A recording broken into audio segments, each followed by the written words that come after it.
بسم اللہ الرحمن الرحیم۔ شروع اللہ کے نام سے جو بڑا مہربان اور نہایت رحم کرنے والا ہے۔ ایک دفعہ پھر میری طرف سے السلام علیکم اور ویلکم ہے میرے چینل اوراق پر۔ ہم دیکھ رہے ہیں وہ محرکات جو وجہ بنے سانحہ کربلا کی، سوشلی پولیٹیکلی، اور ہم نے جائزہ لیا کہ کس طرح سے خلفائے راشدین نے خلافت چلائی اور کیا کیا ادوار اس زمانے کے لوگوں پہ گزرے۔ ہم پہنچے تھے حضرت عثمان رضی اللہ تعالیٰ عنہ کی شہادت تک، اور ان کی وجہ شہادت جاننا چاہتے تھے۔ اس سے آگے کیا ہوا میں آپ کو بتاتی ہوں۔ حضرت عثمان غنی رضی اللہ تعالیٰ عنہ کی شہادت کے ساتھ ہی مسلمانوں میں خانہ جنگی کے آثار نمایاں ہو گئے، اور آپس میں لڑائی جھگڑا، فساد، گروہ بندی شروع ہو گئی۔ ایسے میں کسی نہ کسی کو خلافت اٹھانی تھی۔ 3 اشرۂ مبشرہ کے صحابہ کرام سے حیات تھے اس وقت، ایک حضرت زبیر رضی اللہ تعالیٰ عنہ، ایک حضرت طلحہ رضی اللہ تعالیٰ عنہ، اور ایک حضرت علی رضی اللہ تعالیٰ عنہ۔ حضرت زبیر رضی اللہ تعالیٰ عنہ نے منع کر دیا، حضرت طلحہ رضی اللہ تعالیٰ عنہ نے منع کر دیا خلافت اٹھانے سے، تو لے دے کے حضرت علی رضی اللہ تعالیٰ عنہ رہ جاتے تھے، جنہوں نے وہ اپنے نبی کے دین کو، خلافت کو خالی نہیں چھوڑ سکتے تھے۔ اور یہاں یہ بات قابل ذکر ہے کہ دیکھیے، ہر مشکل وقت میں جو عشرۂ مبشرہ کے صحابہ تھے، انہوں نے آگے بڑھ کر امت کو سنبھالا۔ اسی طرح حضرت علی رضی اللہ تعالیٰ عنہ نے اس وقت امت کو بہت بڑا سہارا دیا۔ بہت ہی کروشل ٹائم تھا، خانہ جنگی کی سبائیوں نے اپنا پوری گرفت پیدا کر لی تھی۔ اب یہاں پہ حضرت علی کے دور حکومت میں ہم یہ دیکھتے ہیں کہ بہت زیادہ خانہ جنگی ہوئی۔ 5 سالہ دور حکومت رہا حضرت علی کا، اور بہت ہی مختصر سا دور حکومت تھا۔ اگر عیسوی کیلنڈر کے حساب سے دیکھا جائے تو 656 سے 661 ہجری تک کا دورانیہ آتا ہے حضرت علی رضی اللہ تعالیٰ عنہ کی خلافت کا۔ اس خلافت کی کئی باتیں ہیں، مختصر دور ہے مگر کئی ایسی چیزیں ہیں جو اس خلافت میں ہوئی۔ ایک تو خانہ جنگی تو پہلے ہی سے شروع ہو چکی تھی، آپ حضرت علی رضی اللہ تعالیٰ عنہ کے خلافت سنبھالنے سے پہلے ہی، لیکن ایک اور چیز جو ہوئی وہ یہ کہ مسلمان 2 حصوں میں تقسیم ہو گئے۔ ایک تھے شیعان علی اور دوسرے تھے شیعان عثمان۔ شیعان عثمان وہ لوگ تھے جن کی سربراہی حضرت امیر معاویہ نے کی۔ حضرت امیر معاویہ کا ذکر میں پہلے تھوڑا سا کر چکی ہوں بحری بیڑے کے حساب سے۔ ان کے بارے میں تھوڑا سا بتاؤں کہ یہ بھی جلیل القدر صحابہ میں تھے، اور کاتب وحی اور کاتب رسول تھے۔ حضور صلی اللہ علیہ وسلم کو جب بھی وحی لکھوانی ہوتی تھی تو یہ ایک کاتبین میں سے ایک تھے، اور کئی خطوط انہوں نے آپ صلی اللہ علیہ وسلم کے کہنے پہ مختلف سربراہان کو لکھے۔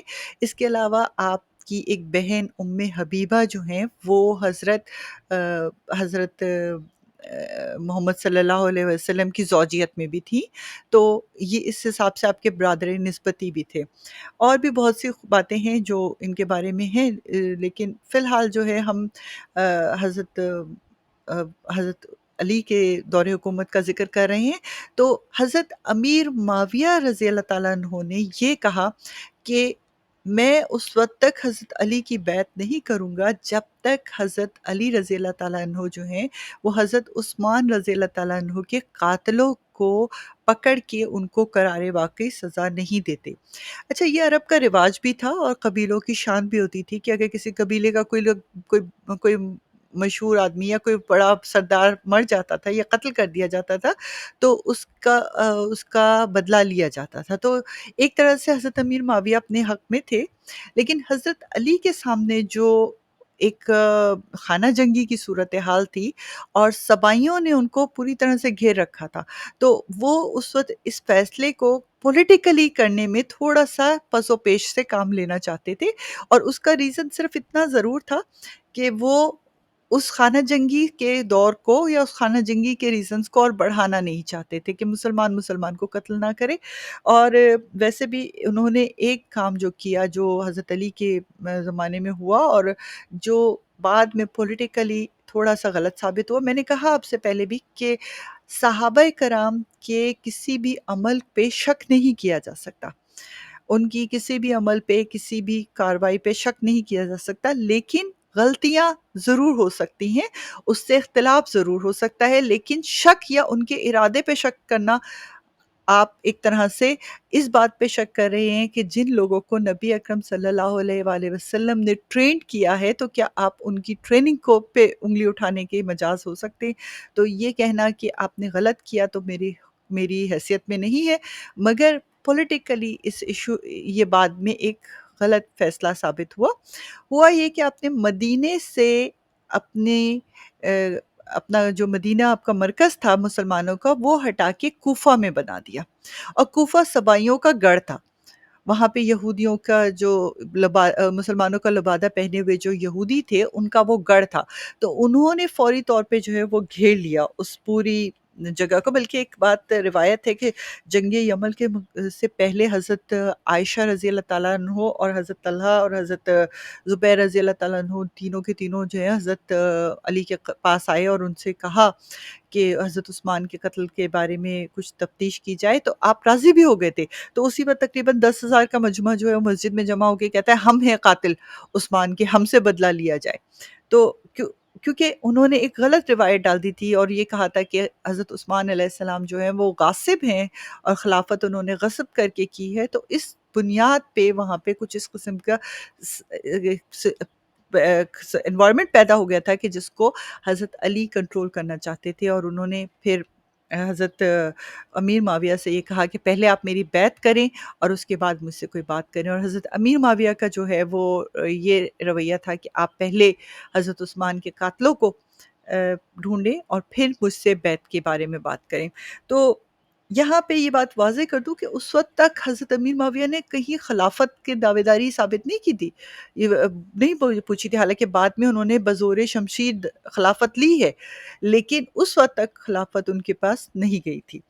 تو ہوا یوں کہ یہ بات اتنی زیادہ پریشان کن ہوئی کہ مسلمانوں کے خلاف لڑے، اور 3 بڑی جنگیں لڑی گئیں، جن میں بیٹل آف کیمل ہے، جس کو پہلی جنگ کہا جاتا ہے، جس میں مسلمان نے مسلمان کے خلاف تلوار اٹھائی اور تقریباً 10,000 مسلمان ایک دوسرے کے ہاتھوں مارے گئے۔ پھر دوسری جنگ ہوئی صفین، جس کو سول وار کہتے ہیں پہلی، اس میں تو 74,000 مسلمان کے ہاتھوں مارے گئے۔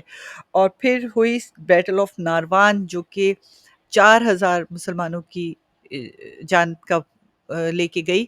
تو تقریباً 5 سالہ دور حکومت میں 1 لاکھ سے اوپر مسلمان کے ہاتھوں مارا گیا، اتنا سخت قسم کا دور حکومت رہا۔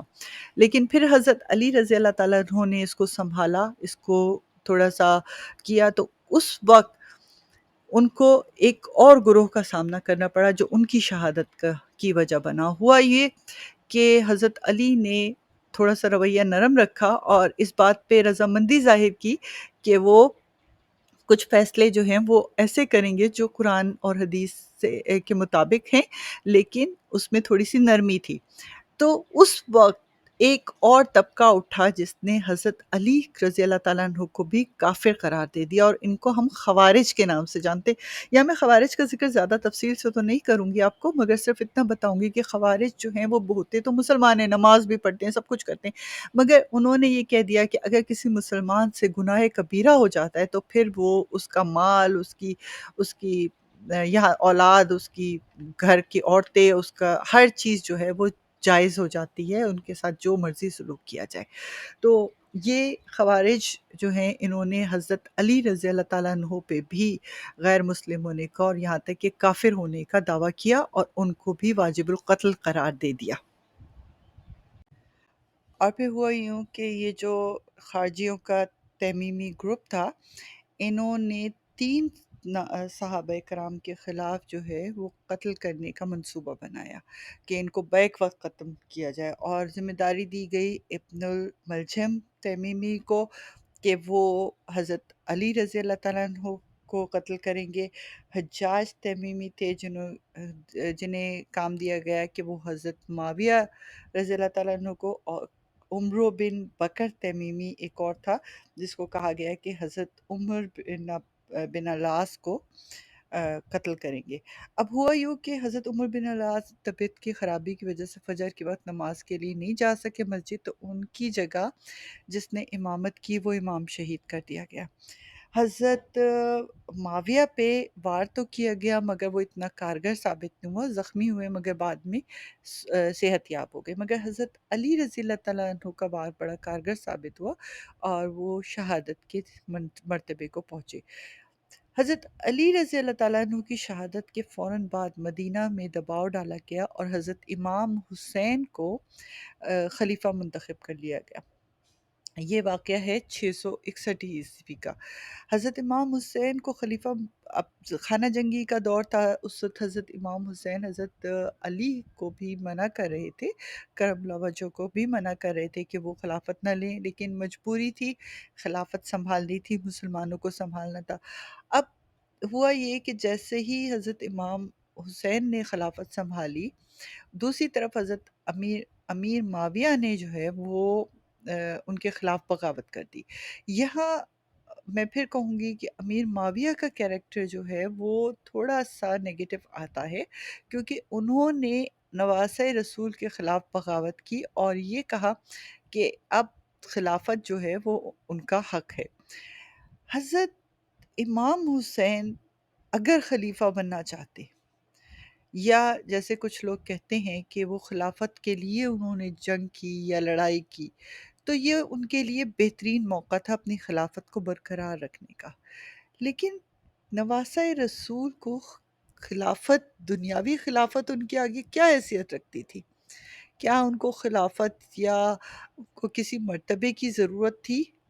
وہ تو خود سرداران جنت ہے۔ جنت کے نبی اکرم صلی اللہ علیہ وسلم نے ان کے بارے میں فرمایا ہے کہ وہ جنت میں نوجوانوں کے سردار ہوں گے، تو ایسے سردار کو دنیا کی خلافت کی کیا ضرورت تھی؟ انہوں نے دیکھا کہ ان کے ساتھ جو لشکر میں لوگ ہیں وہ خارجی ہیں یا پھر سبائی ہیں۔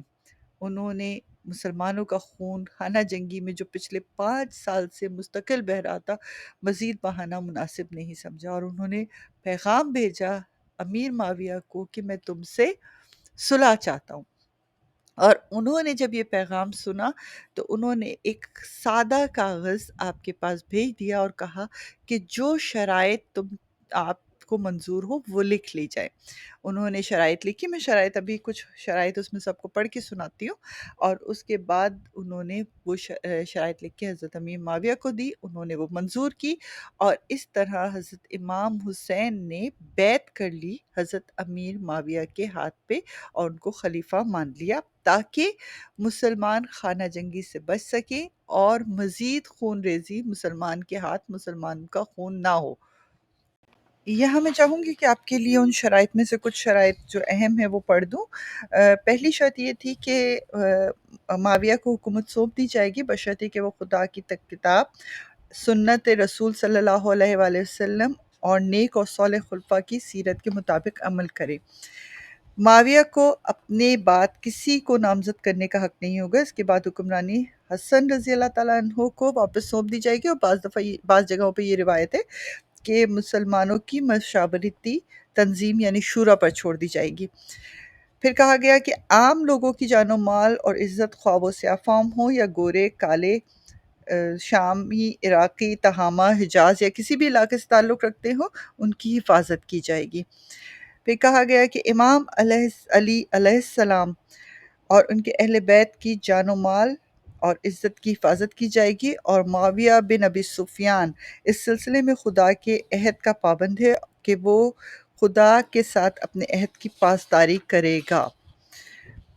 معاویہ امام حسن رضی اللہ تعالیٰ عنہ بن علی کے خلاف یا رسول خدا صلی اللہ علیہ وآلہ وسلم کے اہل بیت کے خلاف کوئی کھلی یا خفیہ کارروائی نہیں کرے گا، اور روئے زمین پر کسی بھی وجہ سے انہیں دہشت زدہ کرنے کی کوشش نہیں کرے گا۔ پھر تھا کہ امام علی علیہ السلام کو عزت و تکریم کے ساتھ یاد کیا جائے گا اور ان کی توہین نہیں کی جائے گی۔ بعض روایت کے مطابق امام حسین علیہ السلام کی زندگی میں حضرت علی رضی اللہ تعالیٰ عنہ کے خلاف کوئی گالی گلوچ نہیں کی جائے گی۔ اور پھر تھا کہ معاویہ کوفہ کے بیت المال اور دارا